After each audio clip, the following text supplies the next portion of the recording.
it was a pretty simple decision, really, with the way he played this year. Really the way he performed last year. He was a spectacular player in practice as a freshman. Really worked on his game this year. Was incredibly productive, both in practice, in games. I mean, double-figure score multiple times. 15 points against a national championship team. Record 6 blocks at Wells Fargo Arena. It's just amazing. He shot the ball really well from 3.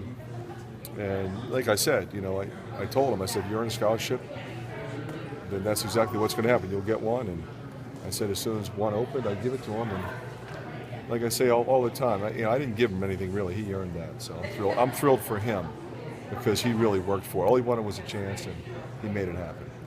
When you look at, you have one more open. I'm sure right now you're scouring the landscape like everybody else. It's a little different now, too, because there's so many transfers, and there's still a few good players left. But there's a lot of transfers of guys that are thinking about transferring, and a lot of coaching changes and a lot of movement. So we'll see. We have one. It's great to have in case we find the right guy this year, but it will also be great going into next year if we don't use it this year. Now, you've been opposed to the grad transfer rule. Still am. Would that preclude you from grabbing a grad transfer? No, because we play against them. Yeah, so I would definitely grab. I would definitely, if the right grad transfer presented himself, we would take him.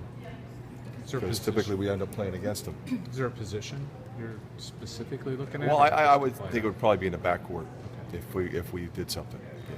What's your general philosophy on this? Just get the first best guy, or are you just going to be really patient for that right fit, or what? It would be a right fit. I think in fairness, I'm assuming you're still talking about a grad transfer. In fairness, that has to be the right situation. As a freshman, you're still looking for the right fit, but you wouldn't be as concerned. Grad transfer he doesn't want to go somewhere and sit on a bench. That's why. Otherwise, he'd stay where he was.